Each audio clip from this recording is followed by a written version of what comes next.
죄송합니다, 박민수 씨. 당신의 병은 치료하기에는 비용 대비 효율이 좋지 않습니다.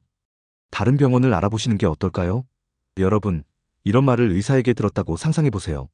충격적이지 않나요? 하지만 이게 우리의 미래가 될 가능성이 점점 커지고 있습니다. 더 많은 사람들이 진실을 알 수 있도록 많은 공유 부탁드립니다.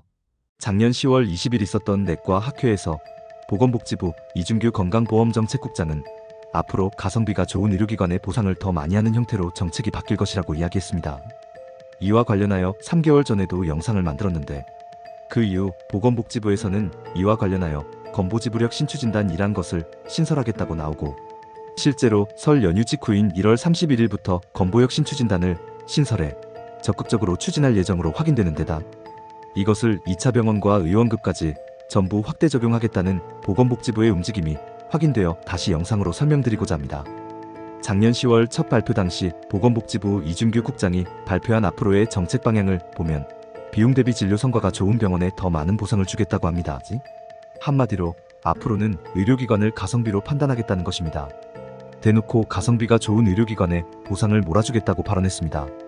심지어 이런 방향성은 정권이 바뀌어도 유지될 예정이라고 당당하게 이야기합니다. 당신은 가성비 좋은 환자인가요? 정책이 실제로 시행된다면 병원들은 가성비 좋은 환자를 찾게 될 것입니다. 그렇다면 누가 가성비 좋은 환자일까요?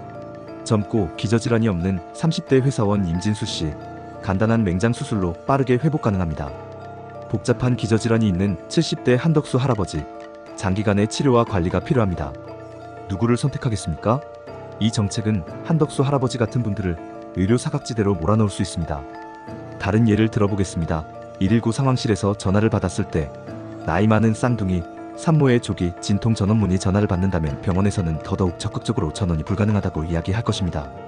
심지어 환자 중증도와 상관없이 사망률을 표준화시킨 환자 표준화, 사망률 대비 입원비, 진료비 등 비용을 계산해보면 빅5가 좋을 것이라고 예상하지만 실제로는 지역 상급종합병원들이 훨씬 수치가 좋다는 발언까지 했다고 합니다. 예를 들어볼까요? 서울 A대학병원은 희귀암 환자를 치료하고 고가의 첨단 장비 사용하며 장기간 입원하는 경우가 많습니다. 반면 지방 B종합병원 맹장수술 같은 일반적인 질병을 주로 치료하고 평균적인 장비를 사용하며 단기 입원이 대부분인 경우 표면적으로는 B병원이 가성비가 좋아 보이지만 중증 질환자는 어떻게 될까요? 이 정책이 시행되고 나면 의사들은 이런 고민을 하게 될 수 있습니다. 이 환자를 정말 최선을 다해 치료해야 할까? 아니면 병원 가성비를 위해 적당히 해야 할까? 의료의 본질은 사라지고 우리는 그저 숫자로 평가되는 의료 상품이 될 수 있습니다. 어떤 환자들이 피해를 보게 될까요? 8만 명이 넘는 혈액투석 환자분들은 뚜렷한 치료 성과가 있기 힘들어서 피해를 보게 될 것입니다. 8만 5천 명이 넘는 암으로 사망에 이를 정도의 환자들 역시 치료 성과가 좋지 못할 것으로 예상된다면 치료에 어려움을 겪게 될 것입니다.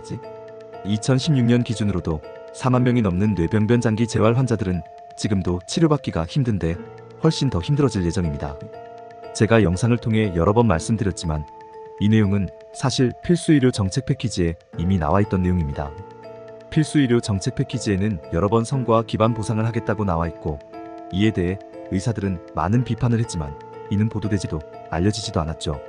여러분의 부모님, 배우자, 자녀가 가성비가 좋지 않다는 이유로 적절한 치료를 받지 못한다고 상상해보세요. 이게 우리가 원하는 미래입니까? 이게 의료개혁인가요? 오래전부터 영상을 보신 분들은 아시겠지만 저는 거의 1년 전부터 열심히 영상으로 홍보하고 있습니다. 필수의료 정책 패키지가 핵심이고 전공의들과 의대생들이 그만둔 이유라고요. 정부는 숫자 싸움으로 몰고 가면서 그 사이에 정책을 착착 진행 중입니다. 이제는 실현 단계에 다다랐습니다. 우리는 이것을 알아야 합니다. 시청해주셔서 감사합니다.